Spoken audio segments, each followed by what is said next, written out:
masalah brake. Okey, memang selalu sangat lah terjadi isu masalah gaduh pasal brake ni. Okey, ni nama dia master pump. Master pump. Okey. Okey, master pump ni master pump lama. Ni master pump lama. Korang tengok kat sini ada bocor tak? Tak ada bocor kan? Tak ada bocor kan? Confirm tak ada bocor Okey. Isu sekarang ni tapi customer ni okey lah. Customer ni memang steady lah. Isunya sekarang ni customer ni datang sebab tukar brake pad. Brake pad dah habis. Brake pad dia dah habis sampai kena kaliper macam ni. Boleh katakan piston dia sampai langgar disk. Piston tu rata je. Ada kesan tebing sikit lah sebab dah lebih daripada disk. Kita tukar brake pad, kita akan tendang piston tu balik masuk ke dalam. Bila kita tendang piston tu masuk ke dalam, minyak brake yang berkumpul dekat atas tu, bila brake pad kita makin kurang, makin nipis, minyak brake atas master pump tu akan berkumpul dekat brake pump. Jadi kita tendang balik brake pump tu, tendang balik brake pump tu masukkan ke dalam, minyak akan naik atas. Bila terjadinya masalah, korang tak pernah jaga minyak brake sebelum ni, repack kit kat dalam ni, tengoklah minyak pun memang kotor. Dan sebelum ni pernah buat flushing lah. Okey, andai kata bila korang buat flushing lah, kotoran yang ada dekat celah-celah repack kit ni, repack kit getah ni, bila minyak tendang aja, minyak masuk balik lah. Maksudnya minyak daripada bawah dia masuk balik ikut kit ni. Jadi kotoran celah-celah getah tu, kalau dah kit tu bercala, kotoran tu pula dah bersih, lepas saya tukar brake pad, kenapa tak ada brake ni? Aku bawa datang ada je lah. Tadi brake tinggi je, cuma brake pad je habis, kenapa jadi macam ni? Okey, ni apa yang nak terangkan.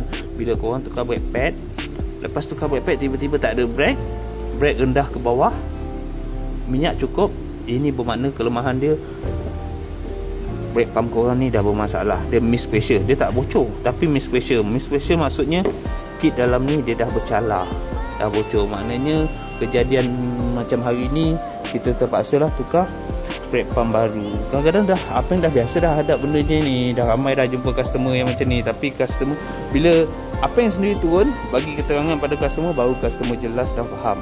Bila sebelum ni abang tukar brake oil, kita buat flushing, kita bersihkan minyak dalam takungan ni, tembak air, tembak angin, bersihkan, masuk minyak brake baru. Bila dia dah terlampau bersih, kalau dia nak kacau, dia kacau juga.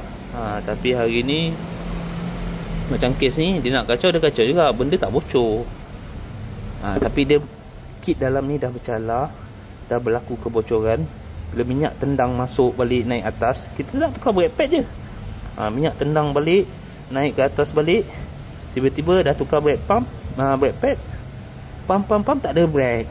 Jadi korang kena terima kenyataan lah. Ini berkaitan dengan isu brake yang selalu jadi gaduh antara pomen dengan customer. Kenapa tiba-tiba tak ada brake? Aku bawa datang ada, aku tukar brake pad je tak ada, aku buat flushing je, kenapa aku buat flushing tiba-tiba tak ada brake? Ini yang masalah dia. Dia senang simple macam ni. Jangan pakai minyak brake ni sampai terlalu kotor baru nak buat flushing. Bila buat flushing terjadinya isu tak ada brake, silap korang juga. Sebab korang tak pernah nak tukar, terfikir nak tukar, nak buat flushing minyak brake oil.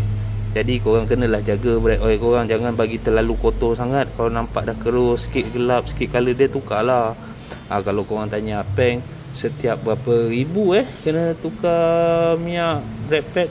Kalau bagi Apeng, cadangan yang bagus 40,000 ke 60,000 pun dah okey dah. Tengoklah macam ni, brake pad dia pun dah habis betul, tapi belah dalam sampai piston tu langgar ni lah. Lepas tukar brake pad je tak ada brake. Jalan penyudah dia kena tukar master pump. Kena tukar master pump. Terima harap korang faham lah sistem brake ni.